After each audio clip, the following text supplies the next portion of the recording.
실체크 코너로 이어가 보도록 하겠습니다. 오늘 시장에서 핫한 업종이고 2025년에 사실 어떻게 보면 주인공인 업종이기도 한데요. AI 관련된 이야기 나눠보도록 하겠습니다. 오늘은 키움증권의 김진구 연구원님 모시고 이야기 나눠보도록 하겠습니다. 안녕하십니까? 네, 안녕하십니까? 네, 연구원님 최근에 K-레볼루션이라는 제목의 리포트를 발행을 하셨습니다.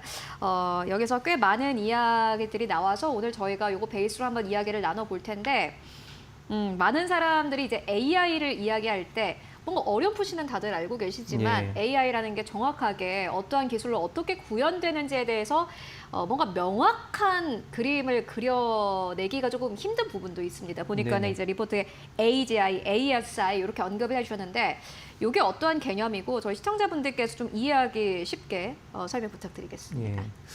그 AI의 이제 타임라인을 보면은 현 시점이 제가 판단하기에는 그렇게 오랜 스테이지가 진행된 건 아니다 이런 말씀드릴 수 있겠고 이제 현재는 이제 에이전트 단계로 말씀드릴 수 있고 이게 우리가 AGI 그리고 ASI 쪽으로 가는데 그 현 시점에서 인간과 동등한 레벨인 AGI로 가는 타임라인은 최소 2년에서 3년을 예상을 하고 있고요. 인간의 능력을 뛰어넘는 ASI로 가는 타임라인은 최소 3년에서 5년을 조망을 하고 있습니다. 그 2030년 수준에 도달을 하면 인간을 뛰어넘는 AI 서비스를 경험할 개연성이 있을 것으로 판단을 하고 있고요. 이는 인간의 좀 창의적 그리고 예술적 영역에 대한 진입을 포함을 하며 AGI 시대에서 인간과 동등한 레벨에서 단순 노동 중심의 휴머노이드 확대를 전망을 한다면 ASI 시대에서는 인간의 불확실성에도 대응 가능한 FSD 기제가 구축이 되면서 인간의 능력을 초월하는 슈퍼노이드 기반의 복합지능 로봇이 워킹할 것으로 판단을 하고 있습니다. 그 현재는 멀티 에이전트 기반의 분절된 세그멘트를 중심으로 인간의 다양한 문제 해결을 위한 조력과 B2C 라인에서의 에이전트 서비스 접점을 위한 다수의 시도가 발현되는 시기로 해석을 하고 있고요. 이러한 솔루션의 예측 범위, 그리고 기간 확대, 그리고 세그멘트별 부가가치 확산을 통한 구독경제의 잠재력이 서서히 발현될 시기로 요약해서 말씀드려 볼 수 있겠습니다. 결국에는 이제 인간과 비슷한 그리고 인간을 뛰어넘는 AI 모델이 나올 텐데 여기서 한국이랑 좀 연결해서 생각해 본다면은 구독경제와 관련해서 또 이익을 창출이 될 것으로 보여지고요. 그렇다면은 글로벌 AI 시장, 한국의 AI 시장은 좀 다를 것 같아요. 아무래도 뭐 돈 쓰는 쪽이 다르다 보니 거기 어떻게 다르고 그리고 지금 이제 한국에서 주목해야 될 부분이 있을까요? 일단 이제 말씀하신 것처럼 글로벌 시장은 AI 쪽이 좀 더 발전된 스테이지를 경험을 하고 있고 물론 이제 뭐 국내에 전부 다 포괄한다면 B2C는 아직 좀 가야 될 길이 멀고요. 다만 이제 B2B 솔루션 에어리어는 뭐 기존의 빅테크들 뭐 예를 들어 팔란티어 테크라든가 뭐 세일스포스, 서비스나우 이런 기업들이 기존의 이제 ERP, CRM, 워크플로우 이런 부분에서 이제 경쟁을 하고 있었고요. 이런 B2B 솔루션 에어리어 쪽에도 이제 본질적으로 작년부터 좀 LLM 결합을 통해서 문제 해결의 연속성과 밸류 체인을 아우르는 솔루션 제시 그리고 문제 해결의 범위 그리고 기간 확대 등의 부가가치를 누가 더 효율적으로 제시해 줄 수 있는지 이런 부분에 있어서 올해 이런 어떤 빅테크 간에도 경쟁이 상당히 좀 치열하게 발현될 수 있겠다 이런 말씀을 좀 드려볼 수 있겠고요. 결국 이런 부분들이 이제 우리가 뭐 예를 들면 웨스턴 따로 뭐 아시아 따로 뭐 국내 따로 이런 게 아니라 국내를 아우르는 이런 클라우드 중심의 B2B 솔루션 업체에 무한 경쟁 시기에 진입했다고 해도 과언이 아니다 이런 말씀을 좀 드려볼 수 있겠고요. 그러니까 결국 이런 해당 변화는 LLM을 중심으로 한 ASI 경쟁뿐만 아니라 이런 B2B 솔루션 라인에서도 고객의 선택을 얻기 위한 본격적인 경쟁이 시작되었다라고 좀 말씀을 드려볼 수 있겠고요. 그리고 결국에는 여기서 생존하는 업체를 중심으로 향후 ASI를 추구하는 빅테크와 간결합 제휴를 이어갈 수 있을 것이다. 그래서 그들 기반의 또 나름의 또 얼라이언스를 구축하는 그런 스테이지로 또 진화할 수 있을 것이다. 이렇게 좀 말씀을 드려볼 수 있겠습니다. 네, 사실 이전에는 이제 글로벌 안에서 투자가 먼저 이뤄지고 한국에서는 어떻게 보면 후발주자인 기업들이 꽤 많았는데 물론 지금 글로벌 안에서의 투자액이 훨씬 더 크긴 합니다만은 이제 진짜 본격적인 경쟁이 시작됐다 이렇게 정리를 해볼 수 있을 것 같고요.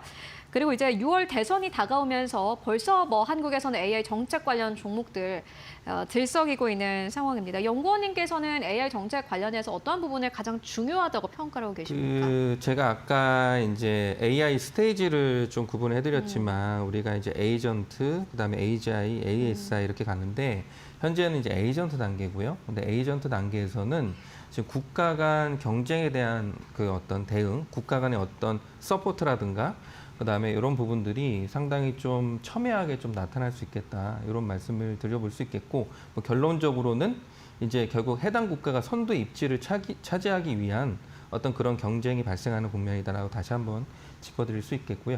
반면 이제 AGI 단계에서는 어느 정도 인간의 수준, 그러니까 인간과 동등한 레벨로 좀 올라오다 보니까 결국 이런 부분에 있어서 이제 노동 가치하고 일정 부분 또 충돌을 할 수 있게 됩니다. 그렇기 때문에 이런 부분들을 이제 국가 간의 별도의 어떤 프레셔보다는 NGO 중심의 국제적인 규제 움직임이 좀 대두될 수 있겠다. 이런 말씀 드려볼 수 있겠고 마지막으로 ASI 단계에서는 아무래도 이런 부분들이 이제 인간을 조금 뛰어넘는 어떤 서비스, 또 이런 부분들이 결국 이제 나타나게 된다면은 우리가 갖고 있는 어떤 노동 가치에 대한 균형이 깨질 수 있는 그런 리스크가 또 존재를 하거든요. 그렇죠. 그렇기 때문에 이 단계에서는 이제 범국가적인 규제 그리고 리스크에 대한 어떤 가이드라인 마련으로 전국에는 이런 AI의 어떤 시스템에 대한 셧다운 버튼 구축 변수까지 존재할 수 있겠다 이런 말씀을 드릴 수 있겠고 다시 한번 정리해드리자면 결론적으로 초기에는 경쟁을 위한 지원이 나올 거고 근데 중기적으로는 어떤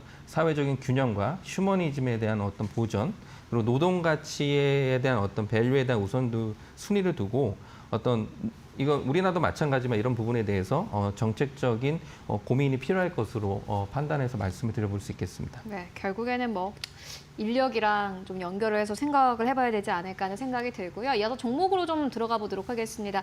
보니까 연구원님께서는 카카오를 탑픽으로 선택을 하셨던데 투자 포인트 듣고 가도록 하겠습니다. 예, 이 회사는 이제 검색 그리고 피드 그리고 에이전트가 이제 통내 간결합하면서 톡의 유저 인게이지먼트 개선 그리고 광고 사업에서 탄력적인 사업적 기회가 열릴 것으로 판단을 하고 있고요. 특히 오픈 AI와 협력해서 진행될 에이전트 그리고 AGI 및 ASI 시대에서 B2C 서비스의 간결함, 아직 제가 이제 발현되지 않은 서비스가 B2C라고 말씀드렸는데 네. 이런 B2C 서비스의 간결함 그리고 이와 연결된 구독 경제 부가가치 창출 여지를 고려할 수 있겠다 이런 말씀 드릴 수 있겠고 그래서 이런 부분들을 종합적으로 고려할 경우에는 현 시점은 동사의 투자 매력도가 높은 시점으로 종합해서 제시 드릴 수 있겠고 인터넷 업종 내 최선호주로 지속적으로 제시 드릴 수 있겠습니다. 인터넷 업종 안에서는 카카오가 최선호주다 이렇게 말씀을 하셨고요. 그 이외에 또 뭐 투자 포인트들이 있을까요? 카카오 아마 궁금하신 분들 많을 것 같아요.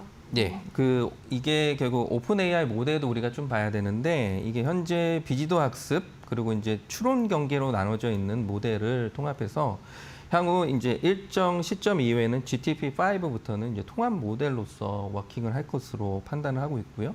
결국 이제 모든 기능, 솔루션 이런 부분들이 집대성되고 개선 사항이 얹어지면서 모델의 진화는 지속될 걸로 보고 있습니다. 결국 이제 카카오가 향후 오픈 AI하고 이제 공동 개발할 것으로 관측되는 에이전트 이런 부분들도 결국에는 이 모델의 진화와 함께 결국 워킹할 수 있을 것이다. 판단하고 있고요. 전국에는 검색뿐만 아니라 금융, 헬스케어, 모빌리티 등 이런 분절된 세그멘트에서 유연하게 적용 가능한 유저 서비스 형태로 실험되고 테스팅된 이후에 엣지 있는 모습으로 구독 경제 형태로 런칭될 것으로 판단하고 있습니다.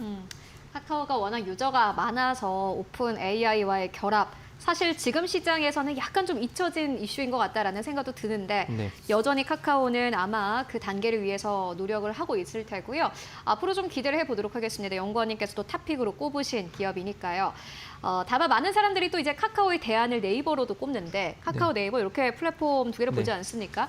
요 기업은 뭐 어떻게 투자 포인트 잡으면 되겠습니까? 결국 이제 양사가 이제 경쟁할 수 있는 부분이 이제 검색하고 이제 피드의 영역인데 이거 조금 나눠서 설명을 드려보면은 네. 이제 검색의 방향도 조금 우리가 이제 중기 이상으로 보시면은 결국에는 분절되지 않은 연속적으로 24시간 보정 과정을 거칠 수 있는 AI 기반의 산출물의 위상 및 중요도가 점차 증가할 것으로 판단을 하고 있고요. 이는 이제 제가 아까도 말씀드렸지만 ASI를 추구하는 이런 데이터 얼라이언스 내에서 실시간 데이터 보정을 통해서 시의적인 데이터의 즉각적인 반영, 이런 보정, 이런 부분들이 가능해질 수 있을 것이다. 그래서 결론적으로 인간의 산출물의 중요성은 점차 경감이 되고 AI가 기존에 이를 서포트하는 단계에서 확장 리딩하는 단계로 진화할 것으로 판단을 하고 있고요.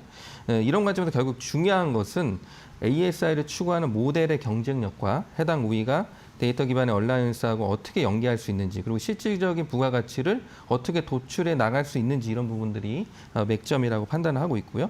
뭐 이런 점에서 놓고 본다면은 카카오가 향후 오픈 AI하고 협력해서 준비할 검색 등을 포괄한 에이전트 서비스의 경쟁력을 우리가 좀 합리적인 수준에서 기대해 볼 수 있겠다. 결국 이런 부분들이 기존의 카카오가 약점을 갖고 있는 검색 세그멘트의 강화를 저희 강조를 한 거기 때문에 역으로 말씀드리자면은 휴먼 데이터라든가 그리고 하이퍼클로바 X를 기점으로 네이버가 수송하고 있는 현재 입지에 어느 정도의 좀 리스크를 반영한 입장이라고 정리해서 말씀을 드려볼 수 있겠습니다. 네, 알겠습니다. 저희 카카오 네이버까지 함께 만나보고 왔는데 지금 이제 AI 개화되는 시기입니다. 어떻게 또 기술로 발현이 될지 그리고 한국의 기업들이 어떻게 또 수익을 창출해 나갈 수 있을지 계속해서 살펴보실 필요가 있을 것 같습니다. 지금까지 키움증권의 김진구 연구원과 함께 이야기 나눠봤습니다. 말씀 고맙습니다. 예, 감사합니다.